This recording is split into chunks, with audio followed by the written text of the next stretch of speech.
Who would have thunk it? Who would have thunk it that the 45th president of the United States, I think that's what he was, and hopefully the 47th president of the United States could show up at a football game and dominate the action. Alabama, Georgia played one of the great games ever. No, they did, seriously. They did. And the guy that dominated the action, you would have never seen it on ABC because ABC, ESPN didn't want you to see Donald Trump was there and his popularity as the crowd chanted USA, USA. Side note, why is it that when people wave American flags, chant USA, USA, it is always relative to conservatives? Why is it when people hate, yell, scream, it's always now assume that they're liberal? It's weird. I don't know if it's ever been this dramatic. Like USA in the South, Donald Trump. A lot of bad things happened to Tim Walz when he showed up at the Minnesota-Michigan game. Now, remember, Tim Walz, the governor of Minnesota. Donald Trump and Tim Walz, they ingratiated themselves amongst college football fans. Trump was met with thunderous applause. USA, USA, Alabama, Georgia, biggest game of the year. And by the way, it did live up to the hype. Tampon Timmy was booed and heckled everywhere he went while attending the Michigan game against his beloved state, Minnesota. Take a sneak peek listen to this now, take a sneak peek at our founder, our leader, our sensei, our liege, Clay Travis's exclusive interview with former President Donald Trump at the Alabama-Georgia game. The full interview can be seen across all OutKick platforms, OutKick.com, YouTube, X, etc. Now, let's see a little bit of Donald Trump, Clay Travis. USA! USA! USA! USA! USA!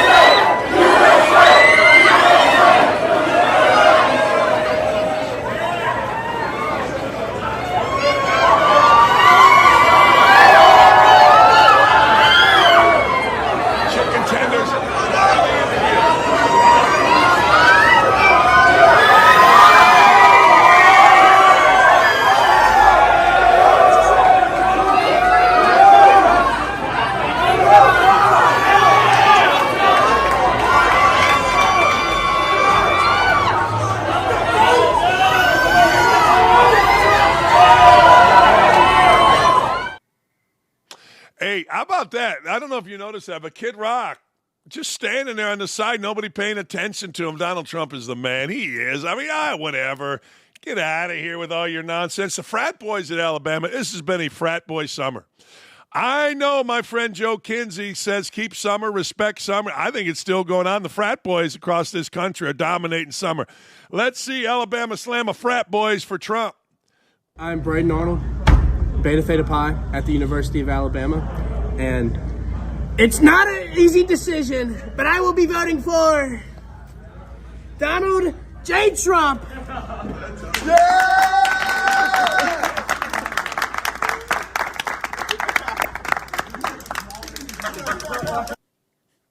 That's pretty good. Yeah, that is really, really good. Here's Trump on Tim Walz getting booed. Tuesday, J.D. Vance is going to take on Tim Walz in the vice presidential debate. I don't know if you saw it, but Tim Walz said Democrats have taken back football from Republicans. This stadium, I saw him put you on the Jumbotron. I would dispute that pretty aggressively. How do you think JD's going to do, and what do you think about the argument from Tim Walz that Democrats are the ones who are football fans? Well, first of all, I don't know if you saw it, but he was at Michigan today. I did see that. He got booed out of the stadium. Yes. And if you saw the hand that we got, it was a little bit different, wouldn't you say? No, he's this guy. That was a big mistake. I think it was a big mistake. Now, we'll see what happens on November 5th. I think it's going to be the most important day in the history of our country. That's going to be the biggest election we've ever had because our country's going bad. They have, I used to say they are destroying. They've destroyed our country, and we're going to bring it back. You can also make sure you catch Clay's exclusive interview with Donald J. Trump all across OutKick.com and our YouTube channel, X, everywhere. Donald Trump talking football. There they are, two very handsome, successful men with very hot wives. There, I said it for you, Clay, and I said it for you, Donald. There you go. I must say, Donald Trump is a man's man. You know, Tim Walz with all the hi guys. I told you my question about Tim Walz. Has he ever taken? Anyway, Trump doesn't like the NFL's new kickoff rule. You came here in 2019. You saw Joe Burrow, Tua. It was an incredible game. For someone who has never been to a big college football game, Alabama all over the SEC, what are they missing? What's incredible about it? Well, I've always heard the expression big-time college football. And I guess, NFL is great, but we have 125,000 people today. You have Herschel standing right behind. You talk about, they did ballads to Herschel, the Ballad of Herschel. Yes. Nobody like Herschel. But big-time college football is as big as the NFL. I mean, some people want to watch that as opposed to the NFL. And I don't know what they're doing with the kickoff return in the NFL. It's a mess. And I don't want to get involved in controversy, of course, but it looks so bad. And I noticed they haven't done that in college, and they shouldn't do it. And I think the NFL should go back. I mean, maybe it's a little more dangerous. I doubt it's any more dangerous. It is, it's football. I think they made a terrible mistake in doing that. But you look at this, they haven't. It was the first thing I was looking at. I said, have they done it? They haven't. It looks so strange. And you don't take something that's working and change it. But this is really big-time football, and it's great to see. Tim Walz, on the other hand, was trying to do, take back football. Hi, guys. I'm taking back football. I'm Tim Walz. You know my question. If you don't know my question, I'm a little bit embarrassed to say it again. I don't know if I'll get in trouble. I don't want to get in trouble. I like this gig, but my question is my question. If Tim Walz had to answer one question, 1,000% honestly, my question would, never mind. I'm not even getting into it. Here's Walz showing up at the Michigan-Minnesota game getting booed.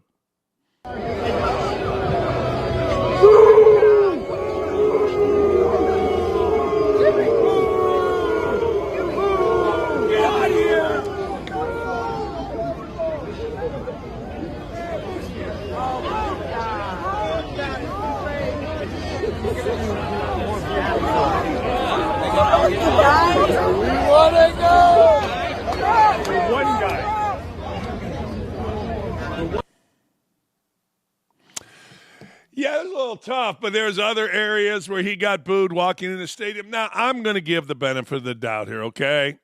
All right. It's Michigan against Minnesota. He's the governor of Minnesota. But I got to tell you, if he were popular at all, they wouldn't boo him. They wouldn't. I mean, look, if you're Tim Walz, you're just a weird little guy. Big guy, fat guy. I got to tell you, it would be interesting to know what went on with Tim Walz back in the day and even now. It would. I mean, I'm sorry, but what a contrast. What a complete and utter contrast. Donald Trump shows up everywhere, and it's USA, USA. And again, I go to this. Why has that shifted? Why has that shifted to every time you see an American flag, whether it's out here on a lake, floating around on a boat, or whether it's on a car? I saw a big Trump flag, and I saw a bunch of American flags. We immediately assume it's associated with Trump. We immediately assume it's associated with the Republican Party, the conservative movement.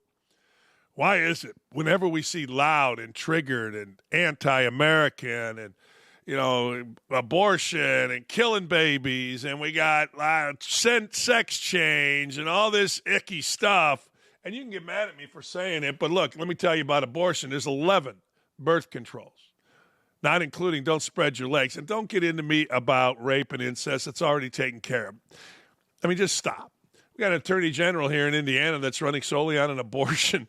She wants to kill babies. That's all she's got. She's going to get beat by 1,000. But anyway, I digress. Why is that? I don't know. I don't have the answer. Usually I do, but I think people that make America great again, if you don't like that, then that's on you. I mean, that's going back to Reagan. Clinton used it. Basically, every president has used it. He didn't start Make America Great. It only became a real thing when people on the other side got so offended because they don't want to make America great again. So good for Donald Trump showing up. Great for Donald Trump showing up. ESPN, hey, look, you'll show Eminem, right? You'll get Eminem up there in the booth with Herbie and Fowler or Herbie and whomever. But you won't do Donald Trump in the booth? Maybe Donald Trump said, I'm not going in the booth. You won't even show Donald Trump? I had a guy say, well, what do you want him to interview him about the game? I don't know, but they certainly interviewed Eminem.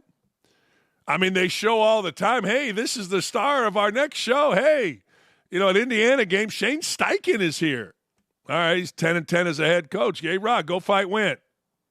I mean, what are we talking about? I love it. And he ain't wrong. It is the most important election of our lifetime. That's why I'm participating in it, much to the chagrin of people that don't like me or don't like anything about Donald Trump or don't like anybody associated with Donald Trump. Let's talk some football, shall we? The other day, a quarterback for UNLV came out and quit. He was 3-0, Matt Sluka. Matt Sluka quit. He said, yeah, I need more money. And there's all kind of rumors whether or not UNLV decided to renege on a deal, whether Sluka got enough money or got money and then decided, hey, look, I'm going to ask for more money or I'm going to quit. Well, you know how it goes. We're all supposed to kiss the ass of 18 to 23-year-olds. We're all supposed to put our lips spread. So the kid that's the starting quarterback quits. Okay, let me give you a little something. 59-14. That's what UNLV did. That's what they did to Fresno. The quarterback that replaced him went 13-16, 183 yards, 3 touchdowns, no interception. Haj Malik Williams. And Haj Malik Williams, with his teammates putting out on Twitter his picture and about time, should be considered a superstar, absolute superstar. Well, Reese Davis, Herbie, and Nick Saban, they did not hold back on Matthew Sluka's decision to transfer out of UNLV over not getting paid. However you want to go about it. You want to go about it, he didn't get paid? Fine. You want to go about it, UNLV's followed the rules as they said, and the laws? Fine. You want to go, he got paid but thinks his performance warranted more money? Fine. Whatever side you're on, good for you. But the bottom line is UNLV won one big, highest scoring game of the year without him. Here's Reese Davis talking about Matthew Sluka, the quarterback that booked on his team. One thing that I'd like to point out about Sluka is you were talking about loyalty to the program. Matthew Sluka came from Holy Cross, where he was a terrific player there. But he arrived in July. There wasn't a deep-seated tie. No. Probably, the Occam's razor philosophy, the most likely thing is probably the true. And it is probably true that he was promised something, likely, and it was not delivered. That's likely true. It is obviously true he didn't have it in writing. Yeah. If you make a dumb mistake in life, if I do, Matthew Sluka does, or whoever, sometimes you have to wear that, man. And going in there and expecting something without writing, and then they don't give it to you, you can't just bail on the team. You got to wear the fastball in the ribs sometime and go, that was my bad. Which once again leads to like the proper representation of part of this entire revenue thing and like certified agents and everybody getting it in writing. Because like, for instance, for me, when I was coming to high school, my dad, a truck driver, mom, a secretary. If they were negotiating NIL deals or playing deals, they would have got, I assume, by a lot of people. Yeah. So Sluka learning this lesson for a lot of other people, obviously good, but getting the players some protection so they don't do $100,000. That sounds good. Yeah. And then just move along and never get it is a big deal as well. Let's not let whoever, if the promise was made, let's not let him off the hook either. No. That's despicable. That's despicable and sleazy to try to get a kid like. Well, yeah, I agree with that, but you don't really know. See, that's the thing. You don't really know. I agree with everything that was said right there. I do. I think everything that was said was terrific. But you're only one side. You don't know. And I've always learned this. I used to sit there at Indiana with Bob Knight and watch these reports and go, that's just not true. So I don't believe it until I see it from somebody somewhere that I can believe. And this is the problem I have with our media. Who do you believe? Like those guys just said, and they handled that very well, but they also just said, we don't really know. Here's Herb Street. Try to get a kid like but that. At the end of the day, what kind of value did this young man create for himself by making this decision? Being put in this situation and then making this decision. What kind of real value does he create for his future by doing this? And that's the unfortunate thing about all this. Yeah. Chasing short-term money and affecting their future. Why? So what you want is I'm sorry, that was Saban, but he's right. Like, let me ask you, you do something and it feels good for a minute. And then all of a sudden you realize, and you're always thinking, here's what you're doing. Most people only think of the best case scenario. I left West Virginia. They were going to do all kind of crazy stuff. It's a worn out story. But I really only thought about the best case scenario. I didn't really think about, well, will the players that I'm coaching back in the day, or when I go back, will they accept me? 5 years down the line, could I get another job somewhere? I didn't really think about that. I just thought about I'm in a bad situation. I'm going to get the hell out and we'll figure it out later. And that's what I did, and that's what most people do. Most people only think about the good. Now, I did think about this. Well, I'm losing a lot of money. Would you touch this, Luka? Would you say, okay, I want you as the leader of my team? Not a chance in hell. I wouldn't. There's going to be somebody that does.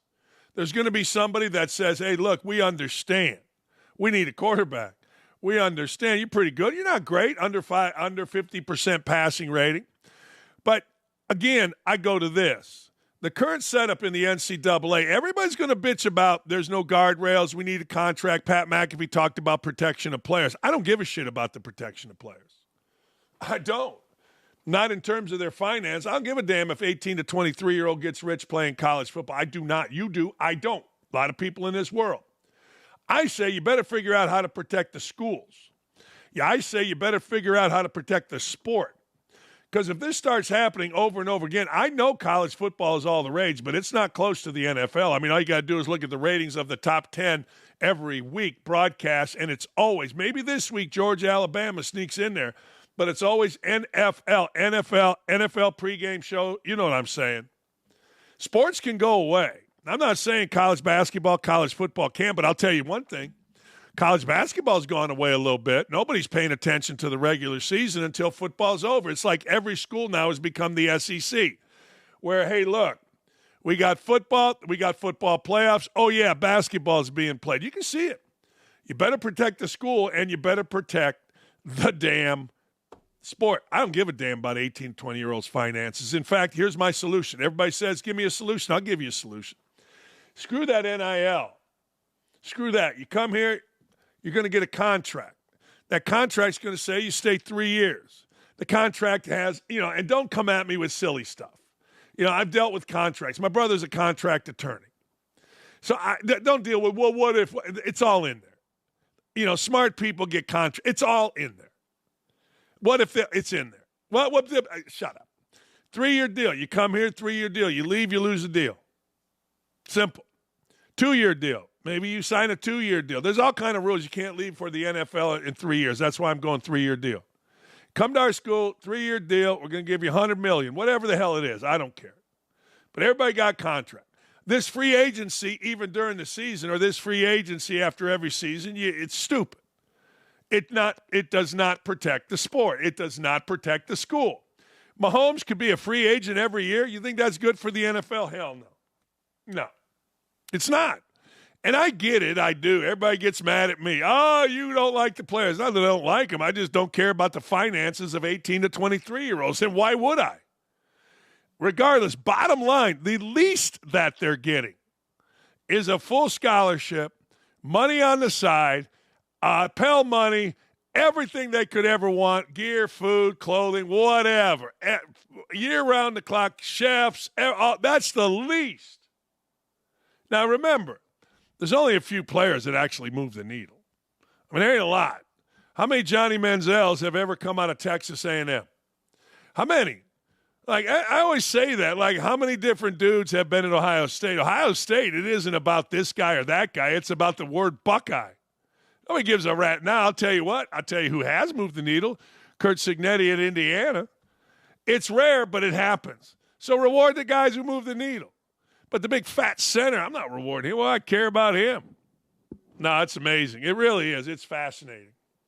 I don't give a damn about an 18 to 23-year-old's finances. And I hope that Sluka kid, I'll say it, hey, man, you want to be an adult, you want to live in an adult world, then be an adult. You got screwed in a deal, or maybe you didn't. Now you deal with the consequences. Every action has a reaction. Reaction to you is going to be interesting. I hope he doesn't play another. I hope there is not one single coach in college football at any level that brings that kid in. I hope they say, son, we wish you a happy life. Son, we want everything to go well for you, son. Adios. That's my opinion. Kevin O'Neill, the Vikings. How about that? How about the Vikings? How good are the Vikings? I don't know. The Vikings are 4-0. The Vikings are arguably the best team in football. The Vikings were never considered tough. The Vikings hired Ryan Grigson. And this chaps it, and I don't understand it. This pisses everybody off in Indianapolis, where Grigson was a GM. It pisses everybody off. They hire Ryan Grigson. Next thing you know, for the last couple of years, they've started developing things. They started developing toughness. Now they're 4-0. They went into Green Bay and eked it out, man. They did eke it out. Packers were fighting back, bad start, all that kind of stuff. But Kevin O'Connell's the coach. Now, you got to understand something. When you're the coach and your team is 4-0 in the NFL, you become Socrates. You have all the answers. Remember, it was only a few years ago, Nick Sirianni had all the answers. All right, McConnell knows who to blame for quarterback development or the lack thereof. He has resurrected Sam Darnold. Let's hear from Kevin O'Connell. I just think as a whole, there's not enough emphasis put on the organization's role in the development of the position. Meaning, I do believe this, Rich. I believe that organizations fail young quarterbacks before young quarterbacks fail organizations, and that's not there's no specific example in my mind that I could give you of a team or a quarterback, but just overall 30,000-foot view, I think it's important to understand that every single one of these guys is on a journey, a very difficult journey, that they need the support, they need the teammates around them, they need the systems in place to ultimately try to maximize who they are and what their potential is, because you're still drafting players, Rich, off of potential. And then everything that happens from that moment to when that potential becomes a reality is really on the organization if you've got the right guy that you're bringing in. And then in regards to, I do believe there's some times where things just don't work out, and then getting a chance to kind of, wipe the slate clean and get a restart while still using your previous experiences to kind of shape, how you're going to work, why you're going to work, why things are important to you, will only make guys better in the end. And I think we've seen some examples of that in our league as well over the last few years.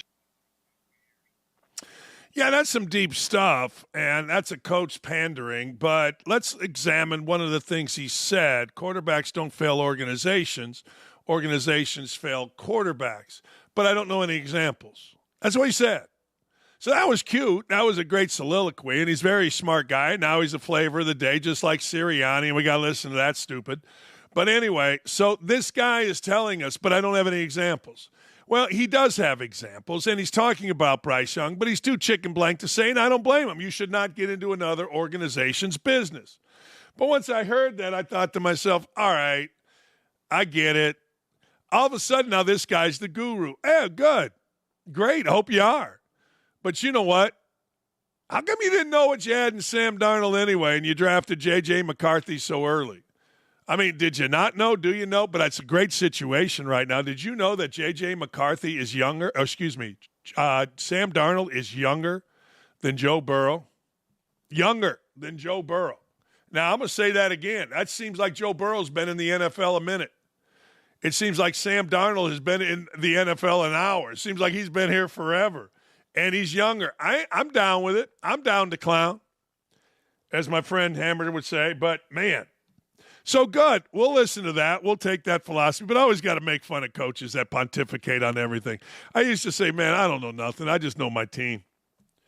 The WNBA Players Association. Look, has there ever been a group, an organization, that embarrassed themselves more than the WNBA and its women and its Players Association? Has there ever been a group more racist, more sexist, and dumber?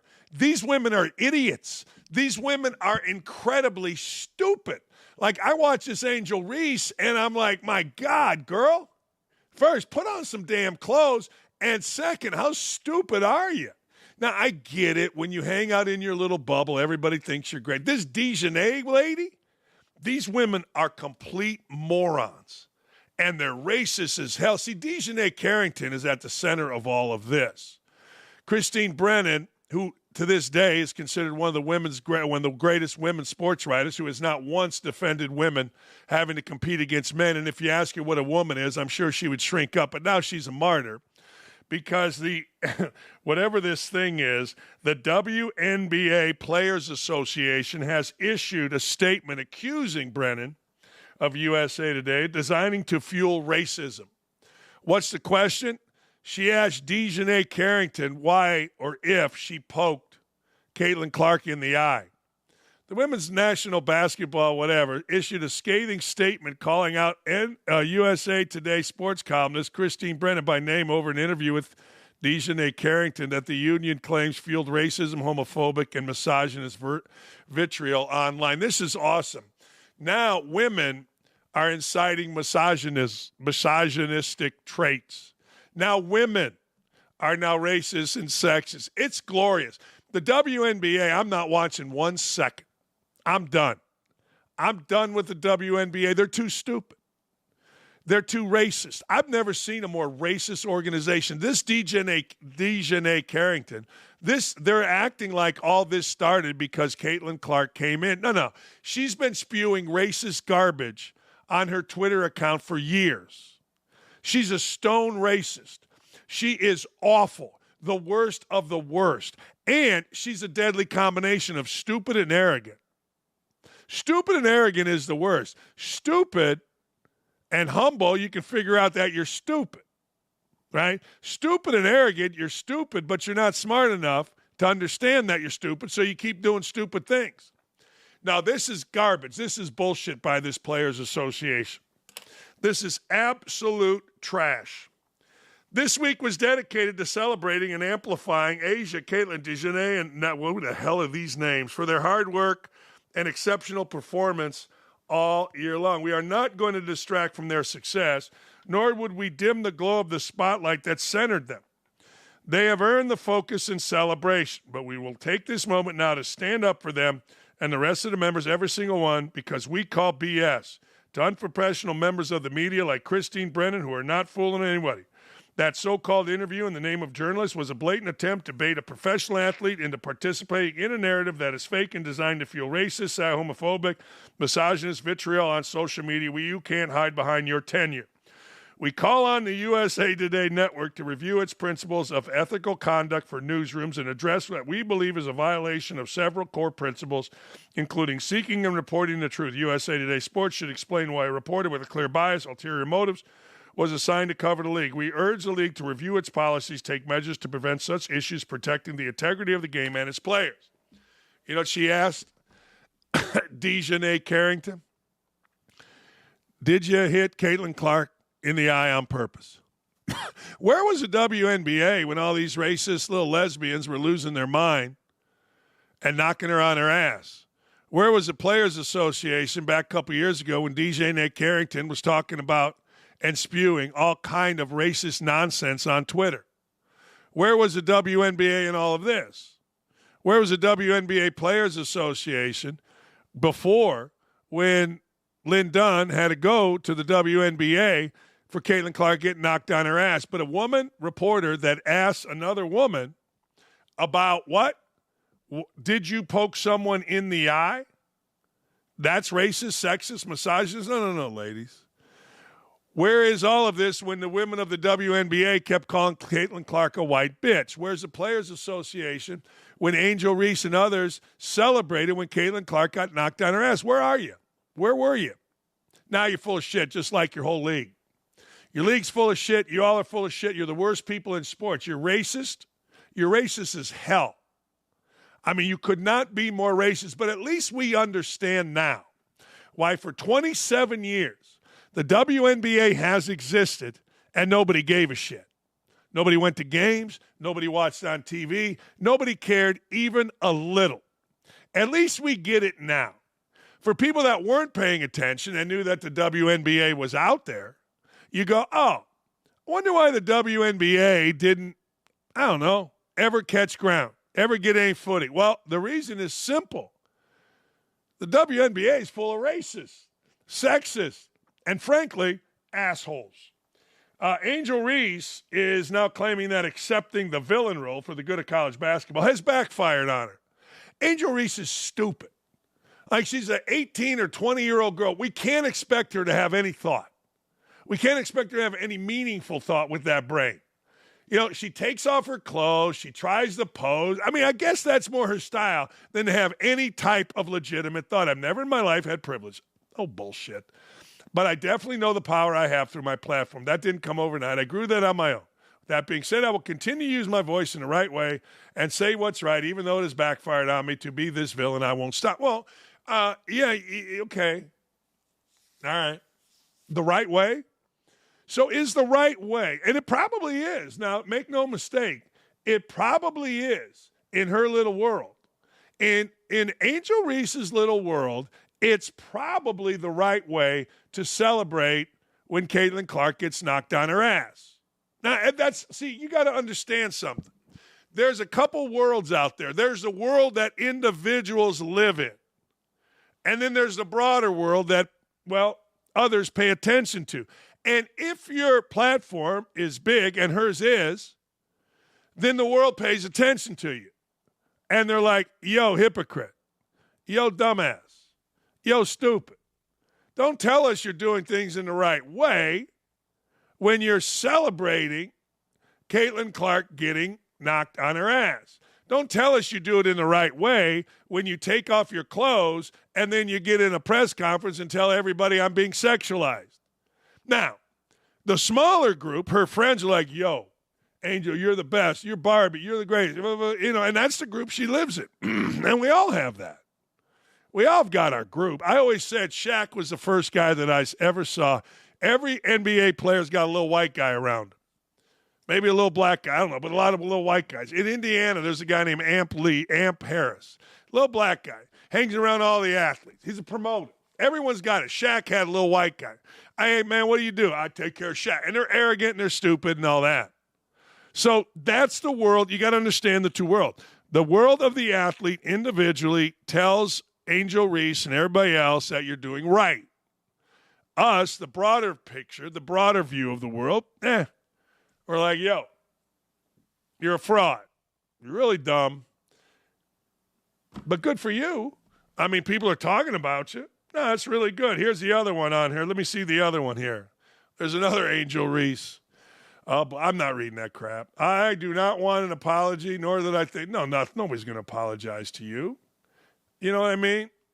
I'm sorry to all the players who have continued to experience the same things I have. No. No, you haven't experienced anything. Nothing. They allowed this. The media has benefited from my pain and me being victimized. No, you said this. You wanted this. This is what you did. This is what you said you wanted when you started going like this in people's faces. I sometimes share my experience of things that have happened to me, but I've allowed this to happen. Oh, shut up. Just shut up. Look, you're celebrating the best player on the court, in the nation, in the world, in women's basketball, getting knocked on her ass. You don't think there's going to be a little something thrown back? Nobody's going to apologize to you. Not a soul is going to apologize to you. You all brought this on. Now, does it go too far? Hell yes, it does.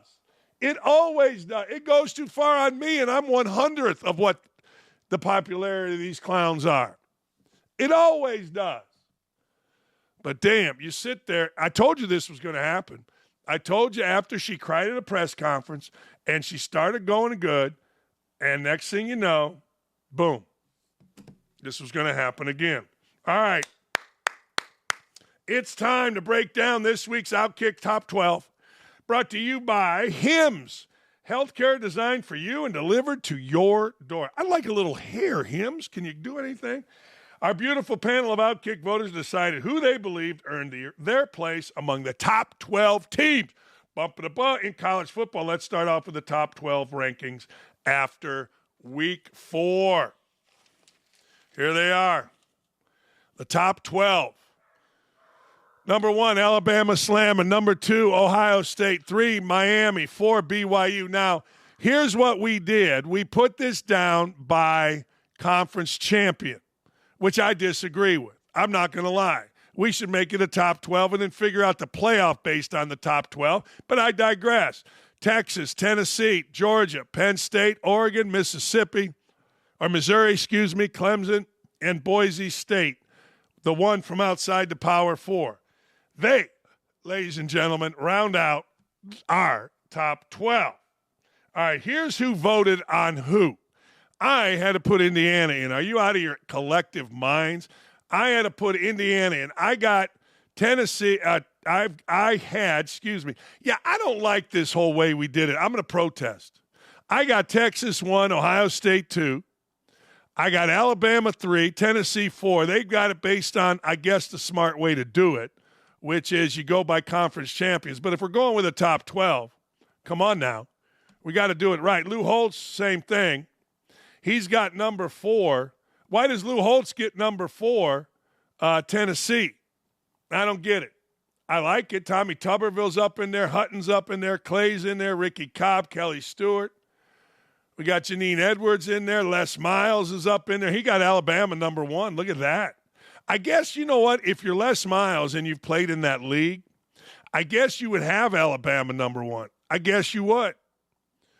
You know, Alabama number 1, Jonathan Hutton. I still like Texas. Will Kane, Texas. Myself, Alabama number 1, Clay Travis. A lot of us smart guys, though. Alabama number 1, Chad Withrow, Kelly Stewart. Not mad at it. Not mad at it at all. Brock Hewitt, Texas, smart. Look, Alabama, terrific. Absolutely terrific. But I don't think they beat Texas. I think they got off to a hell of a start. All right, here's the bracket if the season ended today. If the season ended today, and again, this is why we went with the 4 teams, Alabama, BYU, Miami, and Ohio State get a bye. If the season ended today, according to us, 8-9 game is Penn State, Oregon. Penn State looked all right. Hey, look, Illinois is good. Texas basically gets a bye playing Boise, and then BYU, they would jump into the semifinal like it was their job. Clemson, Tennessee, and then Miami. Miami had to make a huge comeback to win. Missouri, Georgia, that'd be a rout. Ohio State, Georgia would be a hell of a game. I can't wait. I can wait. You don't want to wish your life away. But I love it. See, here is the season end. I don't know. If you're going to ask me, and you are, I got to tell you, man, Texas has a walk to the semifinal. Walk. Everybody else, you know, Miami's all right. But if you're going to tell me that, you know, Tennessee isn't better, I don't know. Tough league. Tennessee's interesting. Tennessee's really good. Nico Horner, Nico, pretty damn good. We talked about Alabama and Georgia, 41-34. What a game, man. Oklahoma was getting his ass beat. Hugh Freeze had his team ready because he ripped them. They stormed back and won. Indiana was going back and forth. And then they said, screw this. The students, this is a big deal here in Indiana. The students stayed for the second half. Indiana routed the worst coach in America, Mike Loxley. I told you this. I told you, and I told you. Second half against Nebraska. Colorado looked damn good. How have they done since? I told you. Everybody says, oh, man, Colorado stinks. No. First impressions are the most lasting. I get it. But I watched the whole game. Colorado's damn good. And too bad. What a catch at the end of the game, though, by Minnesota's player. What a damn catch. But I got to tell you, Michigan is Michigan. They're going to be boring. They're going to run the ball. They're going to do things. And they're going to try to win the game. That's what they just try to win the game. You can get mad at them, but they just try to win the game. Everybody else, we talk about all these different things. Michigan just tries to win the game. I got a lot to get to, but I got Chad coming on. I got Chad Withrow joining me when we come back. Stay right here.